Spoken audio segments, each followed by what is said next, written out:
I love the Old Testament Adoro a story of a história de young um man rapaz no Velho Testamento que servia ao profeta Eliseu.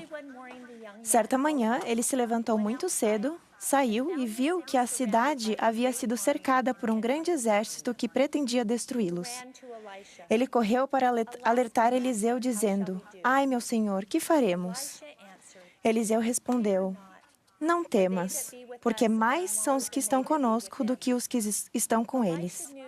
Eliseu sabia que o jovem precisava de mais do que uma afirmação tranquilizadora. Ele precisava de uma visão. Assim, orou Eliseu: "Senhor, abre-lhe os olhos para que veja." E o Senhor abriu os olhos do moço, e ele viu. E eis que o monte estava cheio de cavalos e carros de fogo em redor de Eliseu. Pode haver ocasiões em que vocês, assim como aquele servo, têm dificuldades de ver como Deus está agindo em sua vida. Ocasiões em que se sentem cercados pelas provações da mortalidade que parecem querer derrotá-los. Esperem e confiem em Deus e no tempo dele, porque Ele sempre nos protegerá. Mas há aqui uma segunda lição. Queridos irmãos e irmãs, vocês também podem orar para que o Senhor abra seus olhos, de modo que vejam o que normalmente não veriam.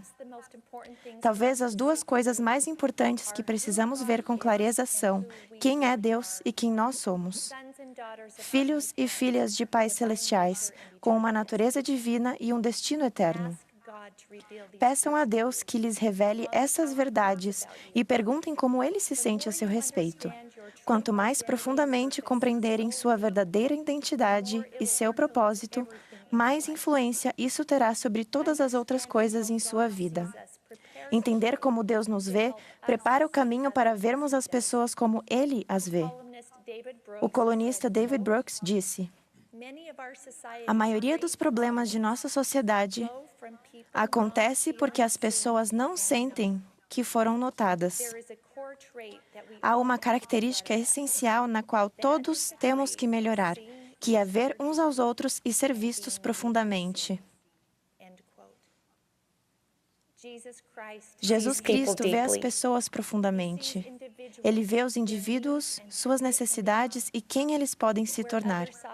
Quando outras pessoas viram pescadores, publicanos ou pecadores, Jesus viu discípulos. Quando viram um homem possuído por demônios, Jesus viu além daquela aflição aparente. Percebeu o que aquele homem tinha e o curou. Mesmo em nossa vida ocupada, podemos seguir o exemplo de Jesus e ver os indivíduos com suas necessidades, sua fé, sua luta e em quem eles podem se tornar. Quando oro para que o Senhor abra meus olhos para ver o que normalmente não vejo, com frequência faço a mim mesma duas perguntas e presto atenção às impressões que recebo. O que estou fazendo, mas que deveria parar de fazer? E o que não estou fazendo, mas que deveria começar a fazer? Há alguns meses, durante o sacramento, fiz essas duas perguntas a mim mesma e fiquei surpresa com a inspiração que recebi.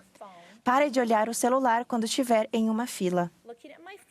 Olhar meu celular na fila era algo quase automático. Eu achava que era um bom momento para fazer várias coisas, ler e-mails, notícias ou publicações nas mídias sociais.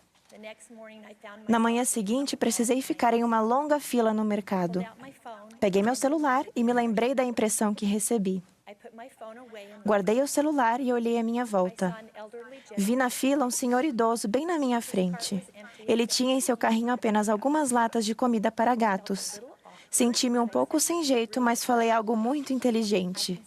"Vejo que o senhor tem um gato." Ele disse que uma tempestade estava chegando e não queria que seu gato ficasse sem comida. Conversamos um pouco e então ele me disse: "Não falei isto para ninguém, mas hoje é meu aniversário." Fiquei emocionada. Desejei-lhe um feliz aniversário e fiz uma oração silenciosa, agradecendo por eu ter deixado o celular de lado e pela oportunidade de verdadeiramente ver e me relacionar com uma pessoa que estava precisando disso. Do fundo do meu coração, não quero ser como o sacerdote ou como o levita na estrada para Jericó, alguém que vê e passa de largo. Mas, muitas vezes, acho que sou assim. Aprendi recentemente uma valiosa lição sobre o que é ver profundamente com uma moça chamada Rosalind. Esta história foi compartilhada por uma amiga que estava desolada pelo fato de o marido com quem ela estivera casada por 20 anos ter ido embora. Com os filhos dividindo o tempo entre os pais, a perspectiva de frequentar a igreja sozinha parecia algo assustador. Ela contou: "Em uma igreja em que a família é de extrema importância, sentar-se sozinha pode ser algo doloroso.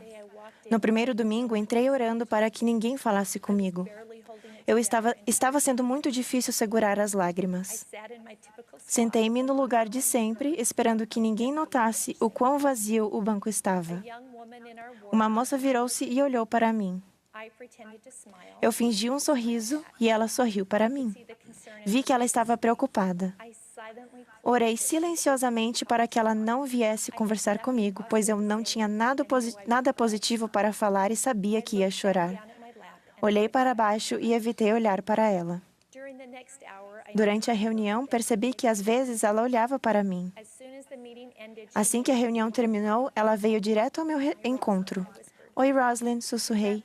Ela me abraçou e disse: Irmã Smith, sei que hoje está sendo um dia difícil para você. Sinto muito. Eu amo você.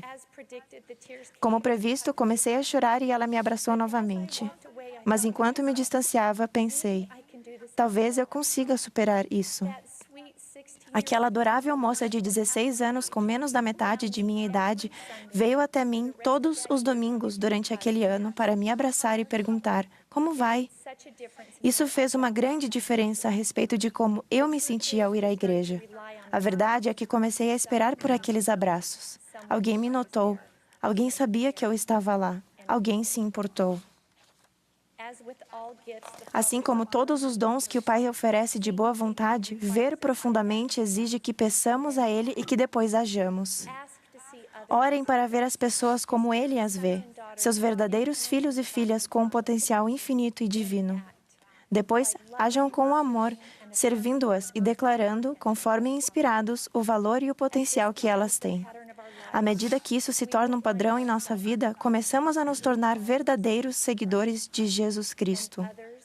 As pessoas poderão confiar profundamente em nossas intenções.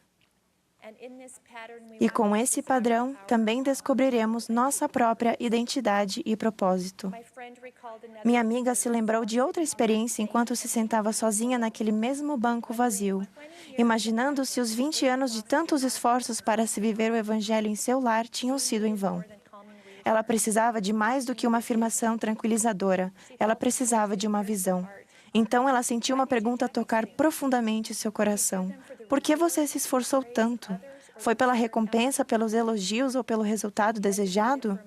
Ela hesitou por um momento, examinou seu coração e então conseguiu responder com confiança: eu me esforcei porque amo o Salvador. Amo seu Evangelho. O Senhor abriu-lhe os olhos para que ela pudesse ver.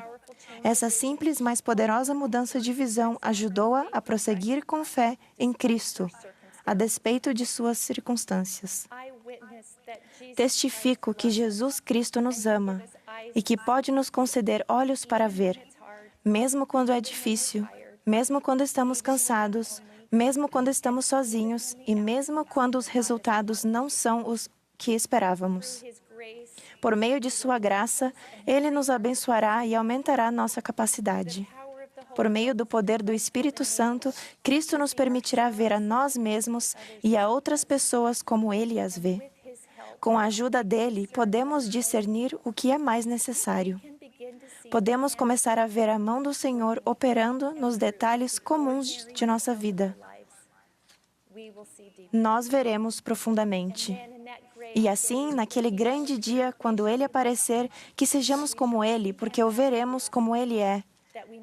Que tenhamos esta esperança, é minha oração, em nome de Jesus Cristo. Amém.